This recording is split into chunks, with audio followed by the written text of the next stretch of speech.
I think we can all learn something from today. Hello, my name is Alex Does F1 Stuff and welcome to a speed review for round number 15 for the Bahrain Grand Prix around the Bahrain International Circuit. Now, if you are not familiar with my speed reviews, I try and run down the entirety of the race weekend, all of the practices, all of the qualifyings, and the best bits about the race in as quick a time as possible, preferably in one cut and preferably under 5 minutes, but neither of those are a given. And just before we hop into this video, 87% of you are not subscribed, so please, if you feel like you like the video and I've earned the subscription, drop it down below, it means the world. But without further ado, we will jump straight on in to practice. It was a very boring practice. P1 and P2 for the Mercedes, with Racing Point in P3, massively ahead of the Red Bulls who slightly struggled in 6th and 7th, with Stroll in between the two Renaults and the Ferrari-powered cars all outside of the top 10, with Nissany in the Williams in last place just behind Latifi.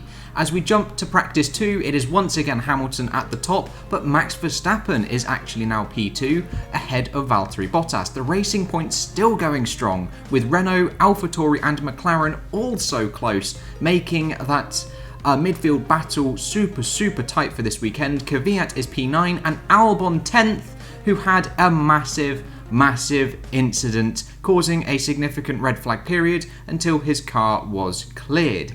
And then practice 3 just before qualifying was topped by Max Verstappen. A little bit of a surprise, 2.5 tenths clear from the two Mercedes, with Albon putting in a performance in P4. The McLarens now jumping to best of the rest, with AlphaTauris in between. Then it is the two Racing Points, two Renaults, with again the Ferrari powered cars outside of the top 10.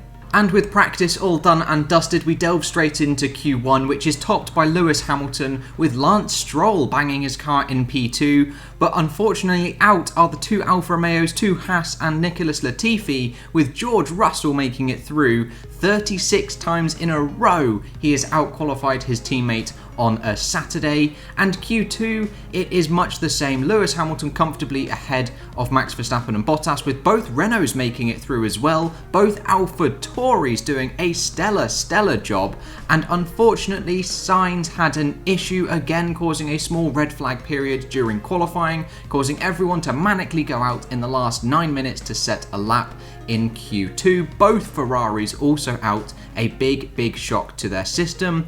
And then Q3, it is a 98th career pole position for Lewis Hamilton, an 11th front row lockout for Mercedes this year. Max Verstappen is in P3, Albon P4, Perez a solid job in P5, then it is the two Renaults in 6th and 7th, followed by Gasly, Norris and Kvyat. And so with the grid all set, we head on into the race, which was won by Lewis Hamilton with the two Red Bulls in 2nd and 3rd. Albon claiming his 2nd career podium, but we start at the very beginning with Romain Grosjean escaping a monumental crash, an absolutely terrifying crash to have happened in this modern day and age in Formula 1, and everybody is so thankful that for all of the safety measures that are on the car, the halo, the hands device, the survival cell, everything like that worked a treat, and he was able to walk away with just minor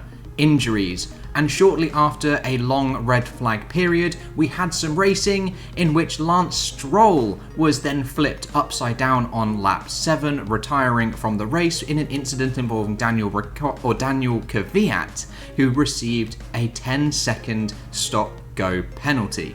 And like I said at the opening portion of the segment, it was Lewis Hamilton who almost got a lights to flag victory. Victory number 95 for Lewis, 10 this season. He can match the all-time record of 13 wins in a single season this time round if he wins the next two races. Max Verstappen is P2 for Red Bull, and Alex Albon is P3, claiming a late podium as well. Then it is the two McLarens in 4th and 5th, an absolutely amazing job from the McLaren boys, pumping them above Renault and Racing Point in the constructors' standings. Gasly, an absolutely superb job to go P6 ahead of the Renaults, who had a bit of an eventful race with team order issues between Daniel Ricciardo and Esteban Ocon. But Valtteri Bottas had another stinker An absolute stinker of a race in P8. One puncture in the opening portion of the race put him all the way in last. He struggled to get past Alfa Romeos and Ferraris,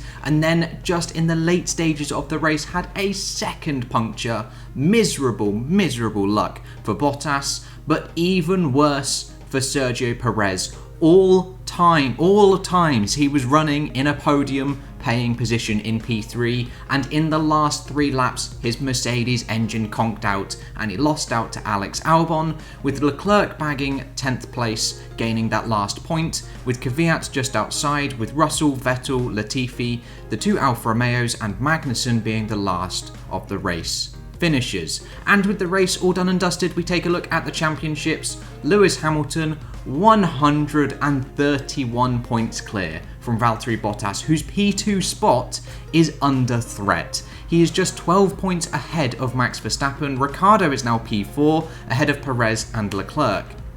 The 2 McLarens also swap places, Norris back ahead of Sainz, with Albon creeping up to join them as well. Gasly is in that Ferrari too, and in the constructors, like I said earlier, it is McLaren that is now P3, 17 points, a critical 17 points clear of Racing Point. And just a small visualization of all of this data, Lewis Hamilton 5 wins in a row, miles ahead of Valtteri Bottas, who is coming under immense pressure from Max Verstappen, and the closest midfield we have had for a very long time.